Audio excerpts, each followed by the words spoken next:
আজকের গল্প নারী। গল্প পাঠে আমি অস্মিতা। কেবিনের সামনে টেকটায় বসে পড়ন্ত রোদে নদীর জলের রঙের খেলা দেখে মনটা বারবার বিচ্ছিন্ন হয়ে যাচ্ছিল। নৌকা চলছে, জলের ক্রুদ্ধ গর্জন পিছলে যাচ্ছে নৌকার কাঠের সাথে অবিরাম ধাক্কায়। নদীর জল কাঁচের টুকরোর মতো চিকচিক করছে।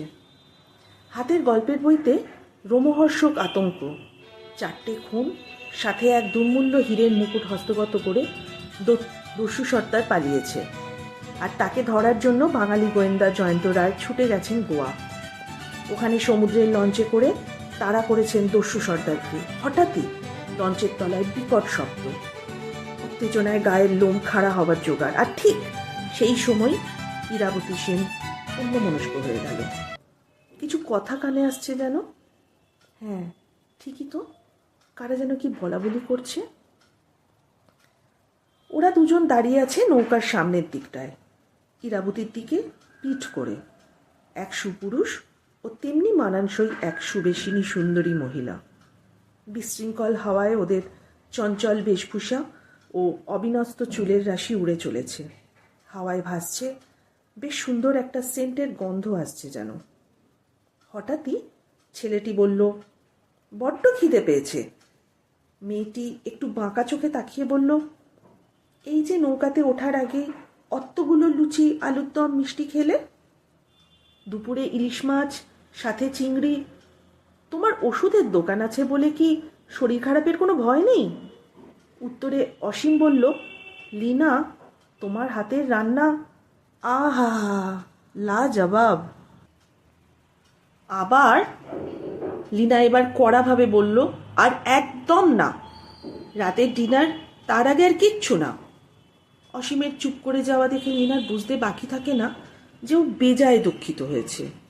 লীনা বলে চলে, তুমি কি বেরসিক বলো তো অসীম? এই সুন্দর পরিবেশ, প্রকৃতির কি রূপ! আমরা এই প্রথম একসাথে দুজনে এত কাছাকাছি বেড়াতে যাচ্ছি, আর তুমি খালি খাওয়া খাওয়া করছো। একটা কবিতাও তো বলতে পারতে। তারপরই হঠাৎ মিষ্টি হাসিতে দুজনেই দুজনের গায়ে গড়িয়ে পড়ল। এসব দেখে ইরাবতীর ভেতরটা যেন দুমড়ে উঠল। সারা গায়ে রক্তের স্রোত বেড়ে গেল। হাত থেকে রোমাঞ্চকর বইটা পড়ে গেল নৌকার ডেকে। প্রচণ্ড হিংসা ও রাগে জ্বলে উঠল ইরাবতী।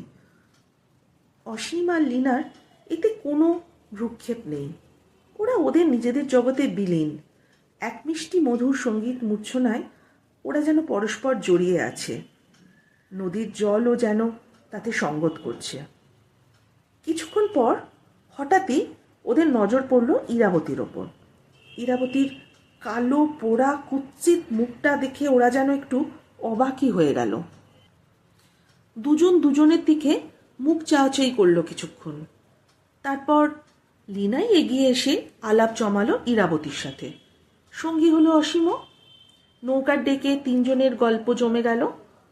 কোথায় যাচ্ছেন, কি পরিচয়, কি করেন, বাড়িতে কে আছে, ইত্যাদি ইত্যাদি ইত্যাদি। লীনা এবার আস্তে করে প্রশ্ন করল, আপনার মুখটা এমনভাবে পুড়ল কিভাবে? ইরাবতী বললেন, ওটা নিতান্তই একটা অ্যাক্সিডেন্ট। বরঞ্চ আপনাদের আজ আমি এক অন্য মেয়ের গল্প বলি, শুনুন। লীনা আর অসীম দুজনেই আগ্রহ প্রকাশ করলো শোনার জন্য। ইরাবতী বলতে শুরু করলেন, একটি মেয়ের গল্প, অসাধারণ কিছু না, সাধারণ মেয়ে। এই পথে ঘাটে যেমন দেখা যায় ঠিক তেমনই। কালো মিষ্টি মুখমণ্ডল মেয়েটির নাম উর্মিলা। কালো শরীরে লাবণ্যের অভাব ছিল না। 3rd ইয়ারে পড়ার সময় বিয়ে হয়ে গেল। উর্মিলা সুখী হয়েছিল। তপনও ওকে নিয়ে বেশ সুখী ছিল। বেশ কাটছিল। হঠাৎই একদিন তপনের শরীরে রাজরোগ দেখা দেয়। ইরাবতী চশমার কাঁচ মুছে নেবার জন্য একটুক্ষণ থামি যেন। উদাস মনে হলো যেন ওকে। লীনা বলল, রাজরোগ মানে ক্যান্সার? ইরাবতী চশমাটা পরে নিল। একটু থেমে আবার শুরু করলো, ব্যাংকের জমানো টাকা, গয়না বন্ধক রেখে ডাক্তার, টেস্ট, ওষুধ কেনায় দম বেরিয়ে যাবার জোগাড়। তখনই পাড়ার ওষুধের দোকানের মালিক, যে তপনের বন্ধুও বটে, সে বলল, আমার দোকান থেকে উর্মিলা যেন সব ওষুধ নিয়ে আসে, আমি কমে সব ওষুধ দেবার ব্যবস্থা করে দেব। মনে করুন তার কাল্পনিক নাম অসীম। অসীম আর লীনা দুজনেই চমকে উঠল। ইরাবতী একটু হেসে বলল, ক্ষতি কি, একজন সামনে থাকলে একই নামের মানুষ সেক্ষেত্রে গল্প বলতে সুবিধা হয়, এই আর কি। অসীম যেন একটু আপত্তি জানালো, কিন্তু লীনা আগ্রহ দেখালো পরের অংশ শোনার জন্যে। ইরাবতী একটু চুপ থেকে আবার বলতে শুরু করলো। ধীরে ধীরে অসীমের বদান্যতায় আসল লক্ষ্য যে উর্মিলা, সেটা বেশি দিন চাপা থাকলো না। এবার অসীম মানে ওই ওষুধের দোকানের মালিকটি বেশ যাতায়াত বাড়াতে শুরু করলো উর্মিলাদের বাড়িতে। এবার লীনার চেয়ে অসীম, সে খুব বিরক্তভাবেই ইরাবতীকে বলল, থাক ম্যাডাম, আপনার গল্প আর ভালো লাগছে না। কিন্তু লীনা বলল, না না, তা হয় না, আপনি বলুন, আমি শুনব। ইরাবতী বলতে শুরু করলো আবার। একদিন তপন চোখ বুঝল, ওর প্রাণহীন শরীরটা শ্মশানে নিয়ে গেল সবাই, কিন্তু ওর মৃত্যুর পরেও বন্ধু অসীমের উর্মিলার প্রতি কর্তব্য যেন আরও বেড়ে গেল। সেদিন রবিবার সন্ধেবেলা আয়নায় চুল বাঁধছিল উর্মিলা। এমন সময় আয়নায় ছায়া পড়ল। চোরের মতো নিঃশব্দে উর্মিলার পেছনে অসীম গভীর স্বরে ডাকল, উর্মিলা। উর্মিলার চোখ মুখ রাগে লাল হয়ে উঠল। রেগে বলল, এভাবে অসময়ে আমার ঘরে কেন এলেন আপনি? অসীম বলল, কেন, আসতে নেই? বলেই খাটে জাঁকিয়ে বসল। উর্মিলা কোনো জবাব না দিয়ে কাঁপতে থাকলো। অসীম বলে উঠল, তপনের জায়গায় আমি থাকতে পারি না উর্মিলা? উর্মিলাকে বিছানায় টানতে থাকে অসীম। উর্মিলা অসীমকে ধাক্কা দিয়ে দেয়ালের দিকে চলে গেল। সশব্দে ঠুকে গেল উর্মিলার মাথাটা দেওয়ালে। অসীম গম্ভীর হয়ে জবাব দিল, বেশ। চলে গেল অসীম। কিছুদিন পর পাড়ায় হামের উপদ্রব শুরু হলো। উর্মিলাও তাতে বাদ গেল না। পাশের ঘরের মালতীর মায়ের কাছ থেকে খবর পেয়ে অসীম আবারও এলো।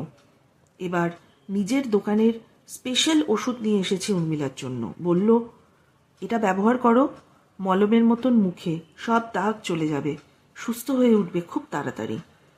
সেই রাতেই মুখে ওষুধের প্রলেপ পড়তে আচ্ছন্ন অচেতন উর্মিলার যন্ত্রণার তীব্রতায় উঠে বসল। মনে হলো কেউ যেন মুখে আগুন বুলিয়ে দিয়েছে। আঙুল দিতেই পোড়া চামড়া যেন খসে যাচ্ছে মুখ থেকে। বেরিয়ে পড়ল লাল টকটকে দগদগে ঘা।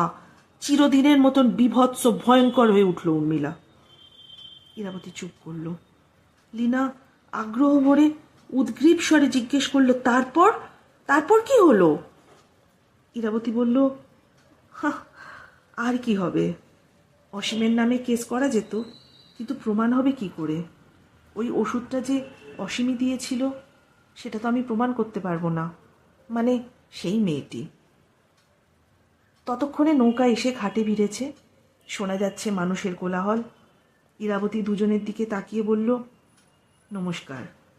নাবার আগে ইরাবতী মুখ ঘুরিয়ে হঠাৎই বলল, হ্যাঁ, আর একটা কথা, উর্মিলা শেষে খবর পেয়েছে সম্প্রতি অসীম বিয়ে করেছে খুবই মিষ্টি একটা মেয়েকে, এই অনেকটা আপনার মতোই দেখতে। সিঁড়ি দিয়ে তরতর করে নেমে গেল ইরাবতী। অসীম কাষ্ঠ হাসি হাসল, বলল, দেখলেনই না কি চমৎকার একটা গল্প বানিয়ে। আর শেষ করতে পারল না লাইনটা। লীনা তার আগেই কোনো জবাব দিল না। ক্রুদ্ধ তীক্ষ্ণ একটা অবিশ্বাসের আগুন ছড়িয়ে নৌকার ভেতরে ঢুকে গেল। অসীম কাতর হয়ে ডাকতে লাগলো, লীনা, লীনা শোনো। নৌকা থেকে নেবে হেঁটে চলে ইরাবতী। সত্যি বানিয়ে বলা গল্প। নিজের সব সুখ শান্তি ভেঙে গেছে। কারো সুখ শান্তি তাই আর সহ্য হয় না, ভেঙে দিতে ইচ্ছে করে সুখী দাম্পত্য। তার মুখটি পুড়ে গেছিল কোনো অসীমের দেয়া মলমে নয়, পুড়েছিল গ্যাস সিলিন্ডার বাস্ট করে রান্না করার সময়। কেমন লাগলো আজকের এই পরিবেশনা অবশ্যই জানাবেন। আর যদি আপনাদের ভালো লাগে, লাইক, শেয়ার ও সাবস্ক্রাইব অবশ্যই করবেন। আপনাদের কাছে আমি অস্মিতা। নমস্কার।